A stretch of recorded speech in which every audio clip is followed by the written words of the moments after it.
मुझे ऐसा लग रहा है पिछले 5-6 साल में इतने बड़े पैमाने पर बेंगलुरु सिटी में रास्ते पर कभी उतरे नहीं थे लोग।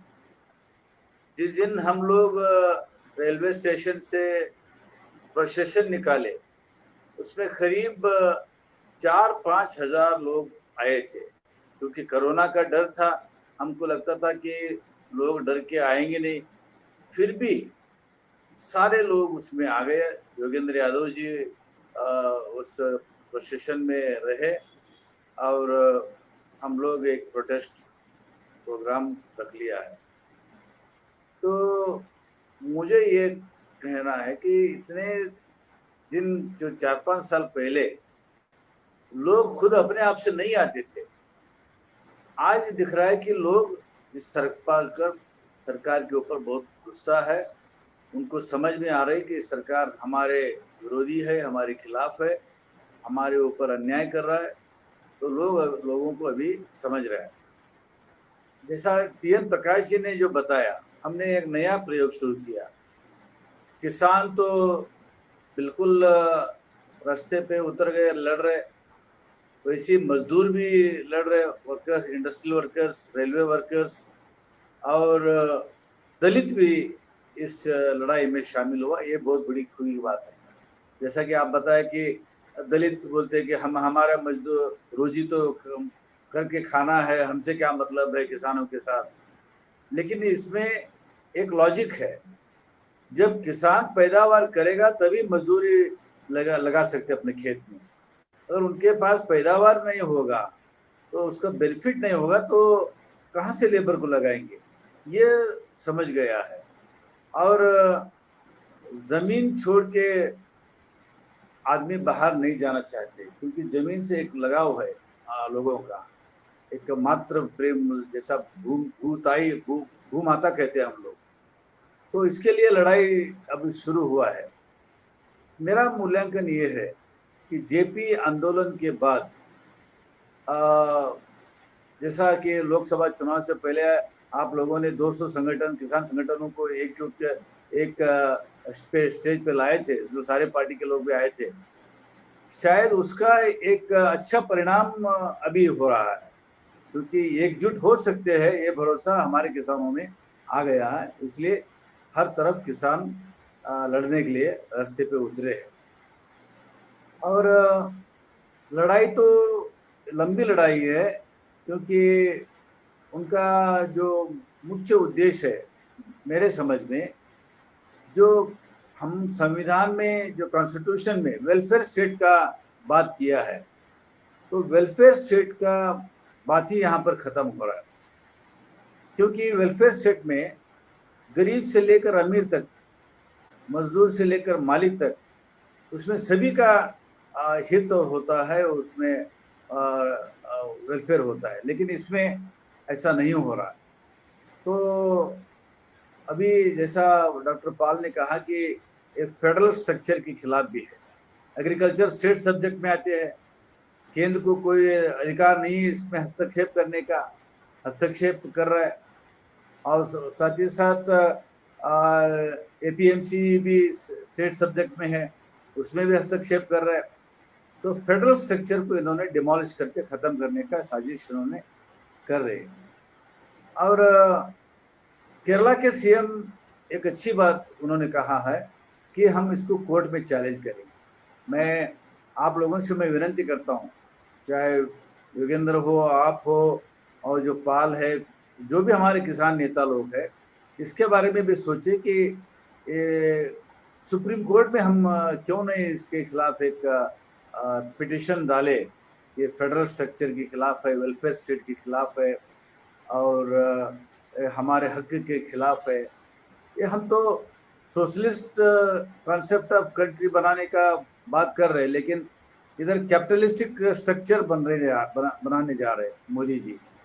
इसके लिए तो सोशलिस्टिक जो प्रियम्बल में हमने लिखा है उसके खिलाफ भी ये बात होता है। इसलिए अभी इस कोरोना संकट में मैं गर्व से कहता हूँ, किसान के नाते सारे क्षेत्र में कमियां आए हैं।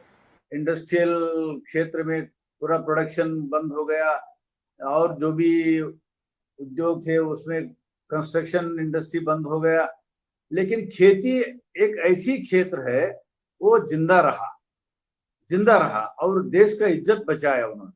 और इस देश के किसान पूरे देश के लोगों को खाना देने का काम उन्होंने ईमानदारी से किया है। इसके लिए हमारे देश के किसान को सलाम करना चाहिए और उनको याद भी करना चाहिए कि किसान खेती को जिंदा रखा है और प्रोडक्शन को जिंदा रखा है। तो ये जो लैंड रिफॉर्म्स का एक्ट, जैसा हमारे टीएम प्रकाश ने बताया, ये पहला देवराज अरस के जमाने में जो पानी के नीचे जो जमीन है वो 10 एकड़ एक परिवार के लिए रह सकते हैं, और जो ड्राईलैंड है वो 54 एकड़ रख सकते हैं। ऐसा उन्होंने सीलिंग का एक्ट लाया था। और जो कोई भी जमीन खरीदने के लिए आते हैं वो किसानी होना चाहिए, ऐसा एक कानून था, लेकिन वो कानून को निकाल दिया गया। अभी टीएम प्रकाश ने बताया 216 एकड़ एक परिवार रख सकता है। अगर बड़ा परिवार रहे तो, जैसा हमारे विरोध पक्ष नेता ने असेंबली में कहा, 260 एकड़ जमीन, मतलब 460 एकड़ जमीन अपने पास रख सकते हैं ये कानून के हिसाब से।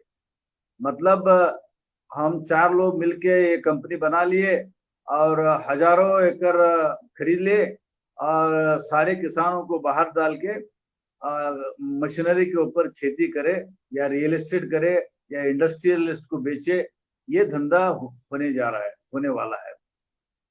तो इसलिए मैं कहना चाहता हूं कि ये सरकार सेवा के बजाय बिजनेस करने जा रहे हैं। बिल्कुल बिजनेस। हमारे प्रधानमंत्री कहते हैं कि आत्मनिर्भर भारत। क्या आत्मनिर्भर भारत? आप सारे देश को बेच रहे, कंपनियों को बेच रहे, सारा रेलवे को बेच रहे और बीएसएनएल को बेच रहे, एयर इंडिया को बेच रहे। कैसा आत्मनिर्भर भारत बनाएंगे? ये तो पूरा झूठी बात है, बेवकूफ बनाने का बात है। और अभी हमारे पंजाब के साथी ने कहा इस आंदोलन में बहुत सारे नौजवान लोग उतरे हैं, ये बड़ा अच्छी चीज है। तो मैं ये कहना चाहता हूँ, जैसे सीए के खिलाफ जो आंदोलन में नया लीडरशिप आया था उभर के, वो लीडरशिप को भी इसमें इन्वॉल्व करना बहुत जरूरी है, क्योंकि सिर्फ मुद्दा सीए का नहीं है, इसके साथ साथ इस देश का जीना मरना भी सवाल है।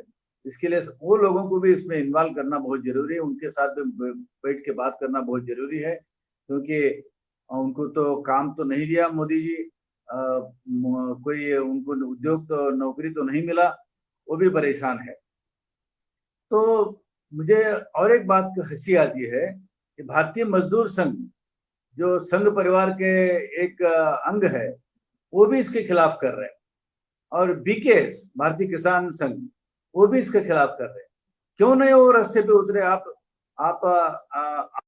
मतलब ओपन कॉल दीजिए, अगर हिम्मत है तो हमारे साथ आइए, लड़ेंगे उनकी सरकार के खिलाफ। लेकिन वो संघ के कंट्रोल में है, इसलिए उनको आप चुनौती दीजिए।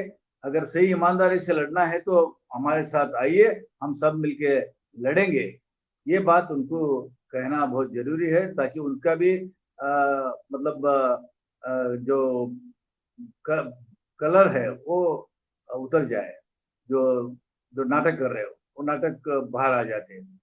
तो मैं ये जो एसेंशियल कमोडिटी एक्ट के बारे में मैं परसों पेपर में आप पढ़ा था कि एसेंशियल कमोडिटी के एक्ट में दाल और ऑयल सीड्स और प्याज ऐसे चीजों को भी बाहर रखा है उन्होंने। आज देश में अभी भी हमको पल्सेस का शॉर्टेज है, दाल का बाहर से हम मंगवाते हैं, और ऑयल सीड्स का भी शॉर्टेज है, वो भी बाहर से मंगवाते हैं।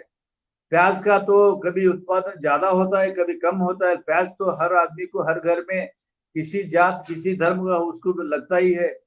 उसको ऐसे कुछ चीजों को एसेंशियल कमोडिटीज के बाहर निकाल दिए, ताकि व्यापारी लोग अपने हाथ में लेके जितना भी उसको कीमत रखे वो जनता मजबूर से खरीदी करे। इसका ये पीछे ये साजिश है। तो इलेक्ट्रिसिटी एक्ट अमेंडमेंट भी आ रहा है, तो इलेक्ट्रिसिटी एक्ट इस अमेंडमेंट में इसका बड़ा साजिश ये है तो कर्नाटक में जो इलेक्ट्रिसिटिकल बोर्ड था उसको उन्होंने 4 कंपनियों में बांट दिया। कंपनी एक्ट के तहत वो काम कर रहे हैं, लेकिन इसको कंट्रोल करने के लिए एक रेगुलेटरी अथॉरिटी बनाया उन्होंने। अभी जो एक्ट अमेंडमेंट आ रहा है, ये बड़े बड़े कैपिटलिस्ट जो है पावर सेक्टर में आएंगे और ऊर्जा को प्रोडक्शन करेंगे और बेचेंगे। अभी जो हम लोग खेती को फ्री में, मुफ्त में बिजली दे रहे हैं, अगर बिजनेस करने वाला आदमी जो इंडस्ट्रियलिस्ट हो या मिडिल मैन हो, जो डिस्ट्रीब्यूटर है, वो तो इसको निकाल देगा। जो किसानों को मुफ्त में बिजली मिल रहा है वो खत्म हो जाएगा, तो बिजली का दाम बढ़ेगा, उसको फायदा होगा, किसान को नुकसान होगा। ऐसी चीजें यहाँ पर होने वाला है। ये बहुत बड़ा खतरनाक चीज है। इसलिए देश भर में पहली बार कोरोना के चलते इतने लोग रास्ते पे आ रहे हैं, अपने जिंदगी को मतलब ये नहीं समझते, डर नहीं समझते। ये बड़ी बात है। इस आंदोलन को आगे रखिए। और मैं दूसरा बात भी करना चाहता हूँ कि पॉलिटिकल पार्टीज के नेता लोगों को भी आपको बात करना बहुत जरूरी है, क्योंकि वो तो अल्टीमेटली पार्लियामेंट और असेंबली में वो विरोध पक्ष के नेता के नाम पे काम करते हैं। और सारे कांग्रेस, तृणमूल कांग्रेस, कम्युनिस्ट पार्टी, ये सारे लोग तो इसके खिलाफ अभी कर रहे हैं। तो ये भी अच्छी चीज है। उनके साथ बात करके तो सब मिला के दलित, मजदूर और किसान और पॉलिटिकल वर्कर्स, ये मिला के, सबको मिला के एक बड़ा आंदोलन छेड़ना बहुत जरूरी है। इसलिए आप लोग जो प्रोग्राम दे देंगे हम लोग तब करने के लिए तैयार है। अभी जैसा प्रकाश ने बताया कि 29 तारीख को, पिछले 29 तारीख को हम लोग, प्रकाश और हम एक मीटिंग बुलाया, उसमें 25-30 साथी लोग आए थे। उसके बाद में फिर जस्टिस मान नागमोहन दास इसमें शामिल हुए। उन्होंने अपने भाषण किया। तब उन्होंने किसानों के ऊपर जो होने वाला अन्याय के खिलाफ उन्होंने एक किताब लिखा था, उसका एक उद्घाटन करने का मौका हमको मिला। तो सिद्धरामैया जी को हमने लाया, विधान परिषद के नेता को भी, हमको विरोध पक्ष नेता को भी हमने बुलाया और बड़े पैमाने में अच्छा सभा हुआ।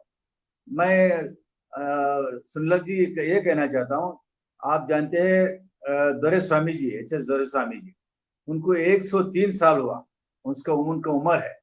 वो परसों 21 तारीख के हजारों के भीड़ में बगैर मास्क आके उन्होंने तकरीर किया, भाषण किया और अपील किया सबको कि सब यूनाइटेड होके आप लड़िए, मैं आपके साथ में हूँ। ये बड़ा हिम्मत उन्होंने दिया। 103 साल के बुजुर्ग नेता गांधीयन एच.एस. दोरास्वामी ने हमको बहुत हिम्मत दिया।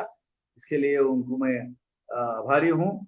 और कागुड्स का मिट्टी हम लोग जो लाए थे, उसमें जो शामिल हुए थे 1951 में, डॉक्टर लोहिया जी वहां पर गए थे। कागुड तिम्मप्पा जी पिछले जो असेंबली का स्पीकर रहा और मिनिस्टर भी रहा, उन्होंने खुद अपने गांव में, कागुड में, जहां लोहिया जी आके बैठे थे, उसी जगह पे हम लोग प्रोग्राम किए।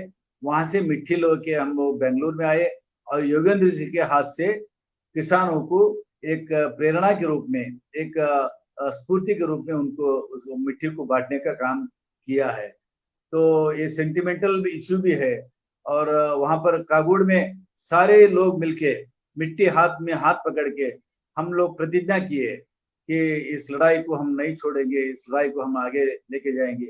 वही बात 21 तारीख का जो सम्मेलन हुआ किसानों का, मजदूरों का और दलितों का, उस सम्मेलन भी उस मतलब प्रतिज्ञा, मतलब हमने लिया। तो ये हम लोग प्रतिज्ञा लिया है, इसको आखिर तक हम पहुंचाएंगे और इस देश को बचाने का काम हम सब लोग मिलकर करेंगे।